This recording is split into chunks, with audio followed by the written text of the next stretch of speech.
bisa jadikan ini sebagai bekal untuk menjemput masa depan kita, Gung. Nah akhirnya kan kalau hal ini terus terulang, ya jangan heran gitu kalau misalnya anak-anak kita setelah mereka menyelesaikan pendidikannya di bangku sekolah, mereka masih kebingungan juga gitu dengan dirinya. Ya apalagi mereka bisa memutuskan masa depannya. Nah itu, Gung, yang kita jadikan ini sebagai PR gitu. Jadi jangan sampai nih kita pikir dengan anak-anak kita sekolah gitu. Iya. Ini sudah bisa menjawab semua permasalahan yang akan anak-anak kita ini hadapi di masa depannya. Iya, dan anehnya begini, orang tua itu bangga sekali dengan anak yang akademisnya bagus. Nah itu pastinya. Dulunya begitu ya. Karena untuk dipamerkan, iya, masalahnya begitu. Bukannya berpikir masa depannya gimana gitu. Iya. Karena cuman bagus nilai 90 matematika, anak mama hebat dan nilai. Padahal kan apa maksudnya pengaruh terhadap masa depannya itu nggak ada gitu. Iya.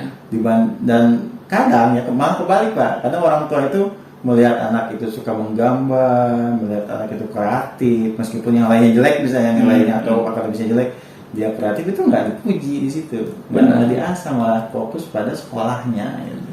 Iya, karena ya itu, Gung, niat kita dari awal itu udah salah gitu. Jadi anak-anak kita ini menjalani pendidikannya itu bukan untuk mengasah potensinya, hanya untuk sekedar mengejar nilai dan ijazah. Nah akhirnya nggak ada hubungannya kan dengan potensi anak kita akhirnya. Sedangkan apa yang dipelajari di bangku sekolah ini, yaitu yang tadi, hanya pendidikan akademis semata. Padahal kan pendidikan-pendidikan yang lain itu seharusnya disentuh juga oleh anak-anak kita. Pendidikan yang sesuai dengan apa yang menjadi bakat minat mereka. Bayangin Pak, kalau misalnya itu disentuh ya, selama 3 tahun aja. Wah, luar biasa. Nggak harus wajib 6 tahun, 3 tahun aja disentuh gitu kan. Anak itu bisa jadi spesialis. Benar. Keren, kan? Karena orang tua juga lucunya nih, ketika anak kita nih, misalnya pendidikan akademisnya nilainya jelek gitu, kita seperti kayak kebakaran jenggot gitu. Kita jadi takut kalau anak kita ini nanti bermasalah di masa depannya karena nilai akademis. Nah, apakah nilai akademis ini akan menjamin? Coba deh kita jujur gitu ya sama diri kita sendiri. Apakah nilai akademis kita ini kalau nilainya bagus itu akan menjamin 100% masa depan anak-anak kita? Bahkan malah yang bagus-bagus masa depannya itu bukan orang-orang yang pintar di akademis kadang. Iya, mereka benar. Jadi yang ranking 1, ranking 2, ranking 3 di sekolah itu ya pas ketika sudah lulus SMA atau sudah terima masyarakat tuh kadang nggak berhasil kadang. Benar. Tapi benar, itu kenyataan apa ya? Benar. Banyak orang kreatif misalnya kayak ya katakanlah kita bisa lihat misalnya figurnya siapa gitu, dia tidak lulus sekolah, dia sekolahnya bermasalah, dia bisa jadi orang gitu. Tapi kalau yang pintar-pintar malah nggak jadi orang. Iya, karena orang-orang yang kita anggap pintar ini hanya di atas kertas, Bro. Iya, benar. Ya, hanya kita lihat nilai raportnya misalnya. Nah, tetapi apakah anak-anak yang memiliki nilai raport yang bagus, mereka ini memiliki keberanian dalam bersikap misalnya? Apakah mereka ini memiliki kreativitas? Hobi misalnya. Apakah anak ini memiliki tujuan di dalam kehidupannya? Nah, kalau mereka tidak memiliki ini semua, akhirnya mereka tidak tahu mau kemana di dalam kehidupannya. Makanya pentingnya kita membuat anak-anak kita memikirkan cita-citanya. Agar apa? Cita-cita ini saya ibaratkan seperti lampu mercusuar dong di pinggir pantai, yang membuat para nakoda kapal mengetahui apa yang ada di hadapannya. Mereka jadi tahu gitu, mereka harus melalui jalan yang mana agar kapalnya ini tidak tersesat misalnya. Jangan ikut arus doang gitu. Benar. Ya. Sekolah. Iya. Kuliah. Benar. Nah akhirnya kan kalau kita tidak memiliki cita-cita, apapun yang kita lakukan ini itu tidak membawa kita kemana-mana gitu. Ya sudah, kehidupan kita ini seperti jalan di tempat. Nah, apakah ini yang kita inginkan pada anak-anak kita? Mereka misalnya udah berjibaku gitu di bangku sekolah, mereka berusaha untuk mendapatkan nilai yang bagus, ya kan? Nah, tetapi endingnya mereka tidak bisa memberikan karya yang terbaik di dalam kehidupan mereka. Bingung. Iya benar, apalagi prestasi. Nah, di sini akhirnya kan tujuan anak-anak kita mengenyam pendidikannya ini kan jadi jauh melenceng gitu. Tetapi hal ini kita tidak pernah ingatkan gitu pada anak-anak kita. Padahal kita sudah pernah mengalami kan, bahwa kalau kita tidak mau memikirkan cita-cita kita, ini dampaknya ini terhadap masa depan kita sendiri. Iya, bahkan kita ada yang sampai trial dan error. Nah, gitu. itu Trial dan error itu bukan dari kecil. Iya.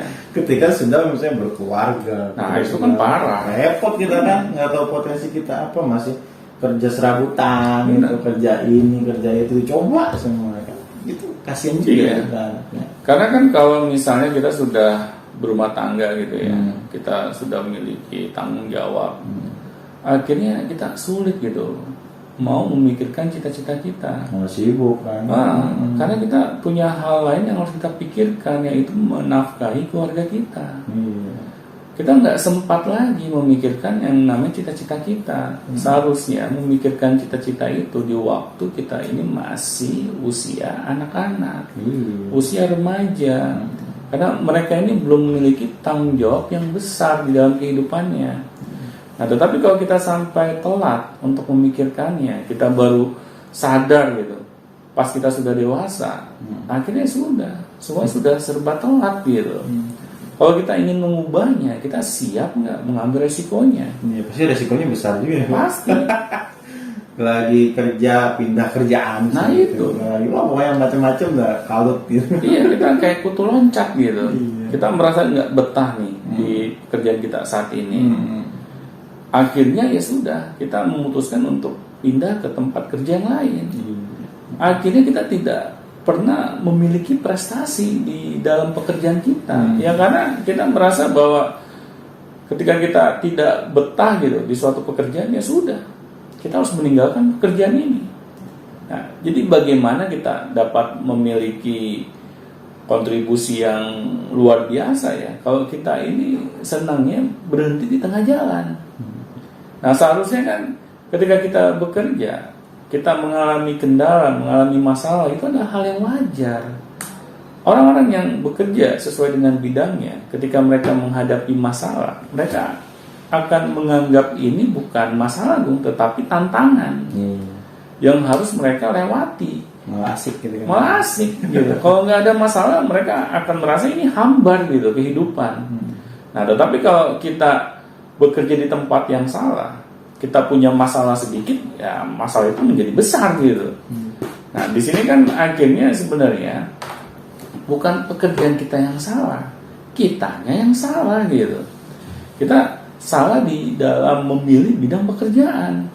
Nah, seharusnya kan ini jangan sampai terjadi gitu. Kalau kita sudah memikirkannya jauh-jauh hari sebelumnya. Iya, anak SMA yang tadi aku tanya juga kayaknya masa depannya seperti ini. Nah, itu yang saya takutnya, Bung. Iya.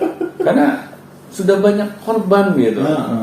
Yang berjatuhan akibat kita tidak peduli dengan cita-cita kita gitu. Nah, di sini makanya yang saya inginkan kepada para orang tua gitu. Kalau ini menjadi sebuah masalah yang besar, tidak memikirkan cita-cita yang seharusnya kita ajarkan kepada anak-anak kita. Mari para orang tua, kita perbaiki kesalahan-kesalahan yang pernah kita lakukan sebelumnya. Mari kita ajarkan kepada anak-anak kita betapa pentingnya mereka memikirkan cita-citanya. Itu sih yang nggak dari dulu. Baik, terima kasih Pak Doni terkait cita-cita. Memang benar, dari dulu mana ada kita ditanya, paling ditanya cita-cita SD doang. Iya. Jangan SD, TK. Oke, baik, kalau misalnya teman-teman semuanya mau bertanya terkait cita-cita atau materi ini, atau bisa sharing-sharing ini, silakan. Atau mau bertanya yang lain halnya juga, silakan langsung saja di link deskripsinya. Dan subscribe channel YouTube Beyond Education Podcast ini. Dan sampai jumpa di Beyond Education selanjutnya. Sampai jumpa.